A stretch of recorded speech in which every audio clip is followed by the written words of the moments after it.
Phase 2 mga idol, tutorial sa ating solar setup. So ngayon, magpo-focus tayo calibration ng mga ICC at yung ating LED. So, umpisahan natin sa LED 600 watts step down mga idol. 615 watts yung nakakargang solar panel. So, napakadali lang yan iset mga idol. Makikita nyo, meron siyang temperature yung ating controller. Single preset. Papalit yung charging voltage. Yan po ay binali ko muna para ma-demo natin. So, arrow up.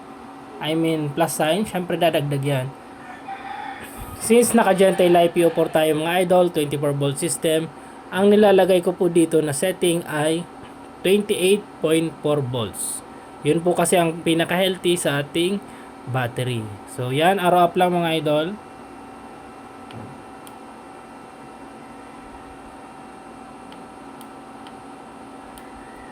(28.4)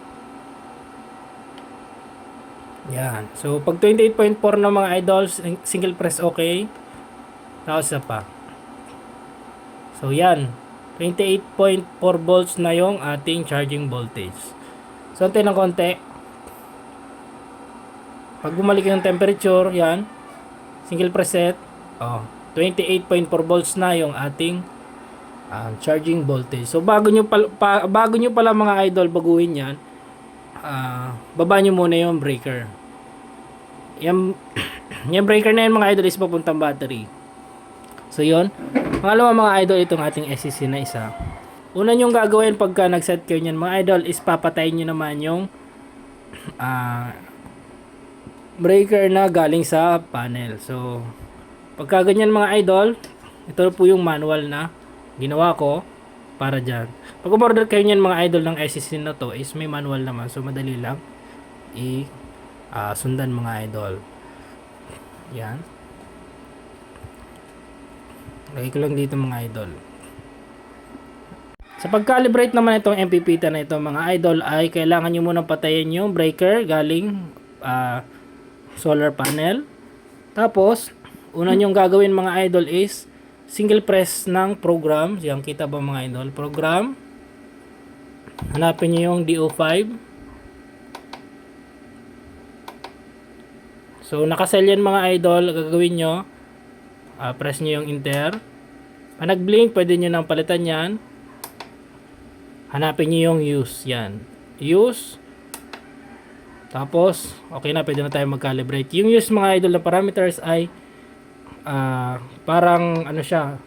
Kumbaga, ikaw bahala mag-manual na setting ng iyong MPPT. So, DO0, yung dito yan mga idol sa ating load, sa mga DC load dyan mga idol, hindi na natin calibrate yan kasi wala naman tayong load dyan. So DO1, press enter. Try natin kung pwede itong 13.5. So 13.5 set. DO1 yan mga idol. DO2. So 14.2 gawin natin. Mali. 14.2 ilalagay natin. So preset sa DO2. Itong SCC pala ito ng mga idol, auto sense ito. Pag na-sense niya na halimbawa 24 volts ka, ang setting nito is pang 12 volt system. Pag na-sense niya na 24 volt system ka, automatic niyang pina-plus yung mga sinet mo sa SCC. Halimbawa niya 14.2, ipa-plus niya yung mga idol ng 14.2 plus 14.2 is equals to 28.4. So auto sense yan mga idol, kahit yan 48 volts, 12 volt system yung kanyang setting. Ina-add niya na lang yon sa mga parameters pag na-sense niya, depende po sa battery. So yon, sana naintindihan mga idol.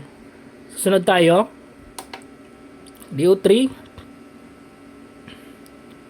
Ito ay kahit wag niya nang pakialaman ito mga idol kasi para ito sa DC load, wala naman tayong DC load. DO4, calibration to mga idol, ito kung halimbawa medyo malayo yung setting, I mean malayo yung reading ng battery nyo sa display dito, pwede nyo i-calibrate yan mga idol. Yan o, kakalibrate nyo. So, ito ay optional kahit wag na ito mga idol. So, DO5. Ito yung use. Yan yung kinalibrate natin kanina. So, DO6. Yan. Wala naman ang mga idol. Hindi na natin ito papakialaman. So, yan. Balik na tayo. Kung nag-save mga idol, para mag-save mga idol is patay natin yung SCC. I mean, patay natin yung battery to SCC na breaker. So, yan. Tapos, on natin, check natin kung pumasok yung ating calibration mga idol. Yan. So, program DO1. DO1 natin mga idol is 13.5. Ibig sabihin, pumasok po yung ating calibration kanina. DO2 14.2, okay na rin po. DO3 di natin pinakalaman, at DO4 hindi natin pinakalaman, at DO5 naka-use tayo mga idol. Use po yung ating parameters sa DO5. DO6, yan, yun lang mga idol. Kapag okay na po yung setting nyo, tsaka nyo lang po bubuhayin yung breaker galing panel. So, yan. Saka yan mag-charge na po yung ating MPPT. Inuulit ko mga idol, yung MPPT na ito, auto-sense siya. Yung setting po na i-input natin is 12 volt system. Auto-sense siya. Pag na-sense niya na 24 volt system ka, i-add niya lang po yung parameters na yon para sumakto siya. So, yun. Huwag nyo kakalimutan yan mga idol ha. So, yan. LBD naman tayo mga idol. Sa LBD naman, napakadali lang naman ito. Yan. Sana nakita nyo mga idol oh. Add ko na pala ito, nakalimutan ko. Volts in.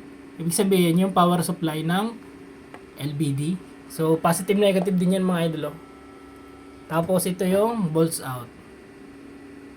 Yan, sana nakita nyo mga idol. Yung positive, nilagay natin sa